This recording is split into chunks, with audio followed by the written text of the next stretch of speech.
she's been a leader and innovator in post, mastering, security, and restoration in the cinema industry. She is chair of Women in Post for the Hollywood Professional Association, and she's been a role model and mentor for women throughout media and entertainment. Lastly, she's responsible for preserving a whole lot of classic and historical cinema content so that today's folks can see it and future generations can see it as well. So with that, please join me in welcoming Kari Grubin.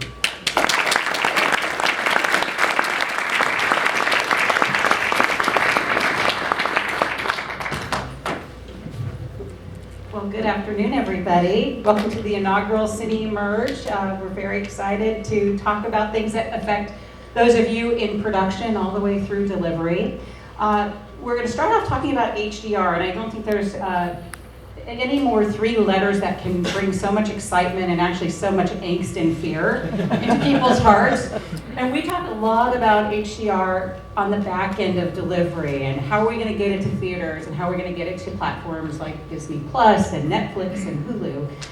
But we wanted to focus today on what it really means for all of you as you're planning productions and you're trying to understand budgets and what you need to do to make the content look as good as you anticipated it being when you originally created it, and make it down to the consumer. So we've got a great group here that kind of represent the entire food chain of what it takes to get content on, whether that be theatrical or television. So I'm going to invite to the stage our panelists. Come on up. We have Brad Bird, director.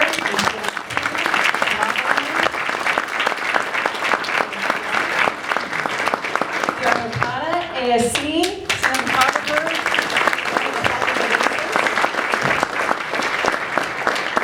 Gadd, VP of Post for Marvel Television. Cioni, I'm going to make sure I get your new title right, Global Senior Vice President of Innovation for Frame.io. And Dave Satin, digital imaging technician and one of the leaders in that field as well.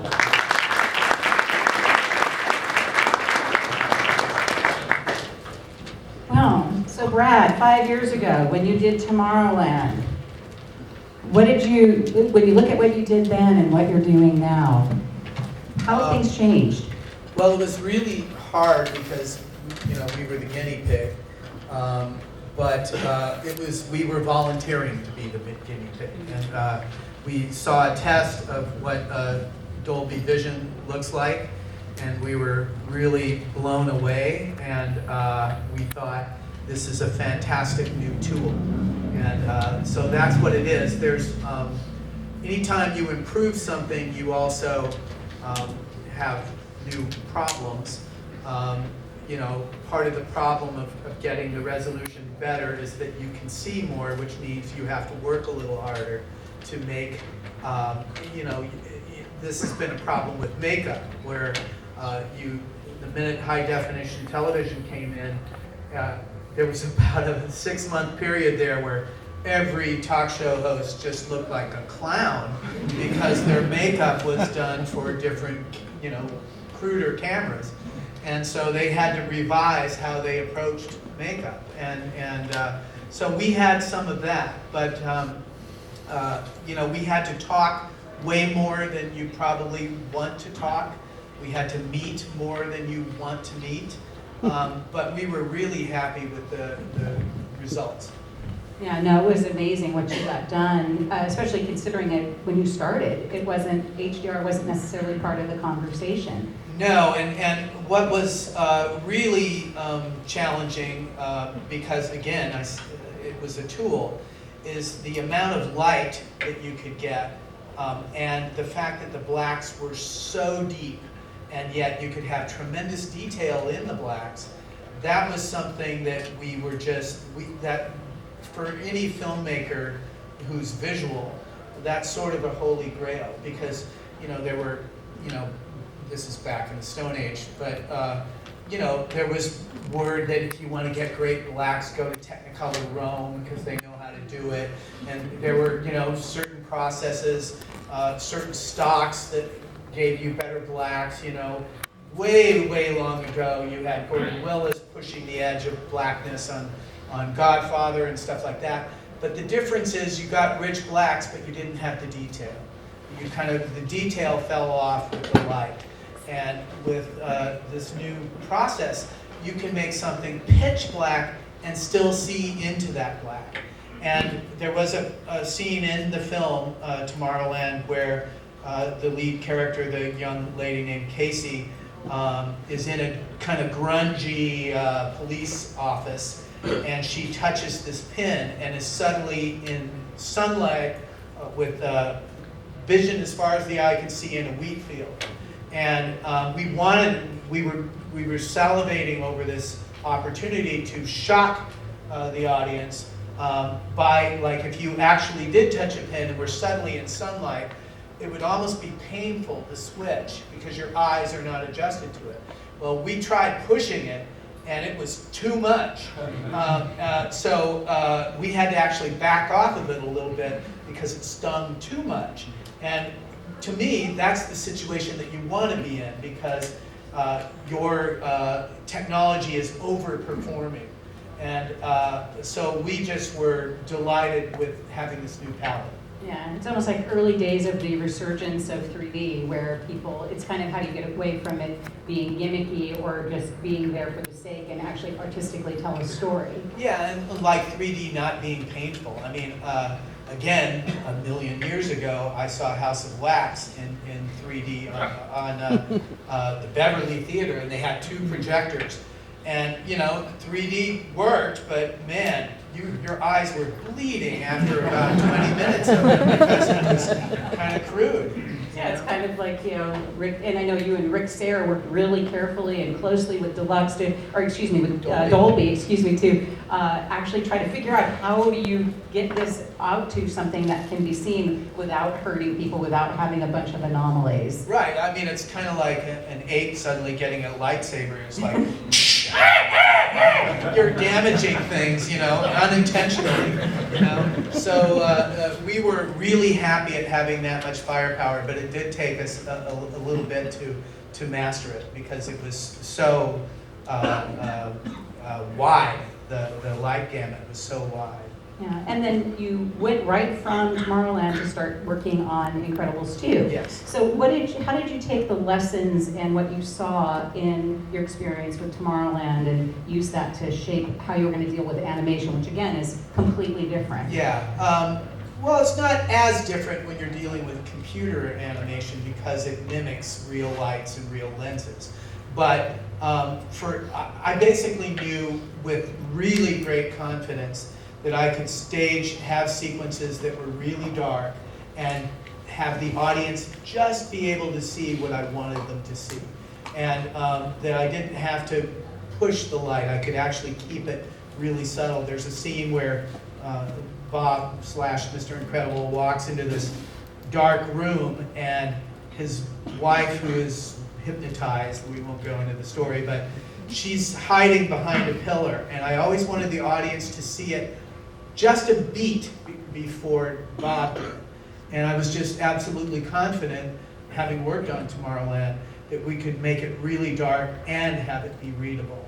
And that was just, it was just like having better, more sophisticated tools. It was great. I love it. So you take this vision you have on these movies and you work with your cinematographer. Yes. So with Daryn and his colleagues, and you figure out how to tell this story. So Daryn, when you have a meeting with your director, you involve them early. Yes, Yes. yeah, and that's a big takeaway when we were planning the panel, talking about how talking early and often and making sure to educate all of the teams. And that's, Daryn, that was a big point that you had said, is after you meet with the directors, you reach out to all the other departments to help them understand their palette. Yeah, there's a lot of lessons that I can bring forward. Trying to develop a shorthand so when they start talking to the director creatively, they can figure out, oh, we can go there, or we can't go there, and they start thinking about themselves. I think one of the most important things is trying to educate the rest of the creative team. You're not telling them what to do, but you're telling them you can do this. This will happen. Just be aware of that. Colors, texture, it can go in any direction, so use that to your advantage. Like Brad was saying, seeing into the blacks, I mean, how many times do we assume, we're on a set and everybody's in a hurry and they say, oh, they'll never see that. Yeah, they'll see that, it's sort of like this trick I used to do long ago when they would take a movie of mine and try to remaster it too bright. I used to actually write things in the shadows, and I don't want to repeat those words, but if you can see this, you're with our movie. And it'd actually be there, and I actually saw one of them get by on an airplane, which is the best place to look at your masters for that release. But I actually saw it there, and I heard a gasp behind me. It was like someone had a child, because I think it was like a PG movie. But those are the things you want the rest of the creative team to understand fast. And there's experimentation, there's testing that you should do. But these are things that we used to do all the time on films. We always tested things. There was a day set aside, or if not more, and it's not expensive, but it answers everybody's questions, and you give them time. So in 2 weeks, we can test what every department, every creative wants to put in front of the camera, and they get to see it, and they're there. They know, oh, we can do this, or we should do that. I mean, there's so many things that click in so fast, but I feel like part of my job working with directors is to help everyone else get on board with his vision, his or her vision. So. Yeah, I know you talked about being able to see things like the water bottle that just fell. Yeah. If you were trying to hide that in the shadows, all of a sudden in HDR, surprise, surprise, it's there. Tape marks, windows where you maybe don't think about what's outside the window. Now you have to think about that. Exactly. Or think about what you do to not see outside. Right. I mean, that was one of the things I learned when I had this preview. I think it was probably 2012. Dolby had asked me, if you have an afternoon, we want to show you something up in San Francisco. I said, oh, okay, this would be fun. Maybe I'll get a T-shirt or something. And it was truly a science project, but it was a proof of concept of what this could be. Very small. And I pretty much guessed at how they were doing it. And they said, okay. And then they took me to another room. Says, you're pretty clever, we'll put you in this room. So I saw the potential for it. But the potential wasn't this entirely new thing. This potential is sort of what I thought filmmakers always envisioned in their minds what a movie should look like to more than just a small percentage of the audience. I felt that, on a big screen, you could do contrast any way you want. When a scene goes dark, it's black. If you need color, it's there. There's no color skewing unless you stylized it and wanted to do that. None of this. There is a thing where there's a certain dynamic range of an image where your eye gets lazy in an audience, and there's a point where if you tickle it, you kind of get to that point. I find audiences start to kind of re-engage with the story, and then you take it away from them. So all these things, I always thought were what movies should be from what I saw then, and that's sort of where the following year, they asked me if I wanted to try to master some things other than their demo material, and I had access to a real cut film. It was like 6,000 feet. It wasn't to do something technically, it was to do, can this tell stories? Does this feel weird? Because there was an audio track and everything. And it was, they scanned it at that time, not having any other format to scan it, to play it safe. It was 16-bit TIFFs at 6K. And then just to get through the pipeline back then, reduced it to HD, but it was, we can see that in HDR, and we can hear it in Atmos. but in that whole process, which was all experimental, and I was just doing it on my own time, I saw there's so many options to be able to get through it from beginning to end. There has to be some other kind of management to address what is in that image, what is in that frame, what kind of color, how wide is it before you've done anything. And they listen, and that's why they have a computer that looks at what's in that. It's more intelligent than just coming up with a color decision list. But I was surprised. I think that's why Dolby Vision is what it is. They listen to filmmakers. And when we finished that, it was a lot. It took 6 times longer than we thought. But because we went through that experience and they saw why it was doing that before they were going to show any executives at studios, they addressed that, and they're continuing to always make the process better for filmmakers. Yeah, so when you're thinking about this and planning, how much of the decision process of how you're going to approach it as a cinematographer is dependent on, oh, this is going to be HDR10 or Dolby Vision or HLG? I mean, does that enter into your mind while you're prepping? It does a little bit, but I always figure if we're prepping it for Dolby Vision, then it covers all the other bases. Because all the other bases are just not as precise, and you may need to do something because maybe it's live or gets turned around. But if you prep it with that in mind, you're protected all the way down. Yeah, it's a bit future-proof, you know, because it's ahead of where the bulk of the stuff is. Yeah, and I know that, and we've talked about this as a panel, trying to help people understand that almost becomes like your new premiere print. Back in the olden days, you know, your Vision Premiere and making your best movie first. But also what's great about HDR for theatrical is that you can have a premiere print available to any audience. That's what really excited me. I mean, I think that was some of the words I was using in San Francisco when I first saw that. And then when we were doing this other mastering, I think they started repeating after me. They said, "Whoa, is that 4K? No, it's just an HD prototype Dolby Vision monitor right now." When new people just kind of bring them in and look at it, it says, "Wow, we thought it was high res." No, it's just what colors and contrast it looked like. And I said, yeah, it's the one thing you can, because at that time 4K TVs and 4K movies, there was all being debated. And those of us in cinematography know one of the things you measure in resolution is contrast.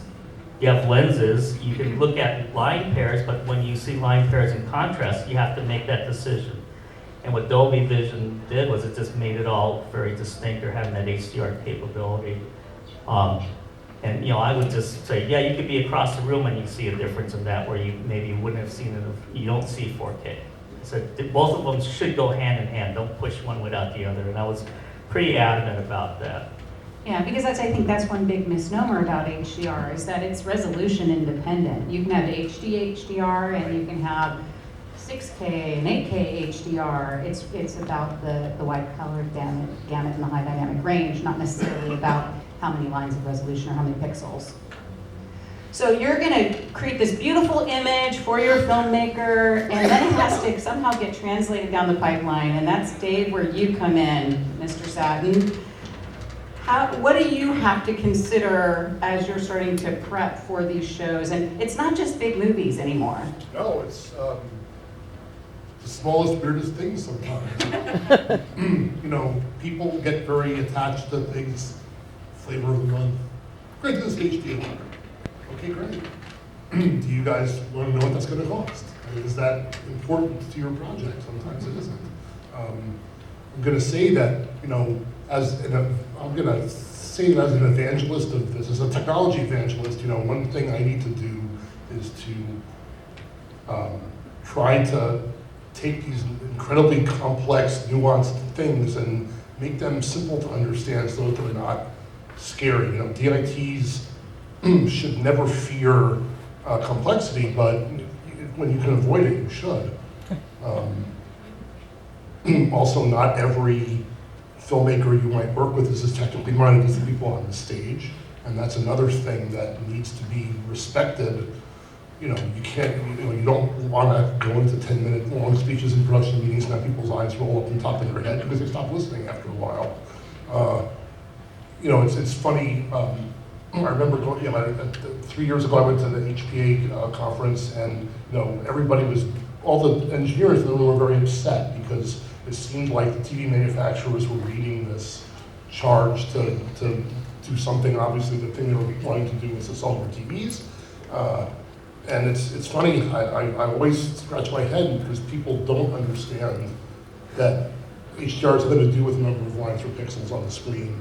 And the manufacturers have done such a bad job of explaining this to people that, you know, they equate these things that are in fact, you know, not equal in any way, shape, or form. So. Yeah, so more of a moniker so that they can have a quick buzzword as opposed to really kind of. Ultra HDR, HDR plus. Yeah, creates a lot of confusion. And also too, having a good sense from your perspective of being able to provide for editorial, because you are the pipeline now to get content to visual effects, editorial, for dailies, for executives, and They call us the tip of the spear, and it's like, you know, and ultimately, you know, what will make your HDR production successful? Ensuring you have a good viewing environment if you're going to be monitoring in HDR, and that is the best and the worst thing, without a doubt. You know, we have ways of blocking light. You know, we have tents, whatever. Don't like using them, keeps you away from the crew.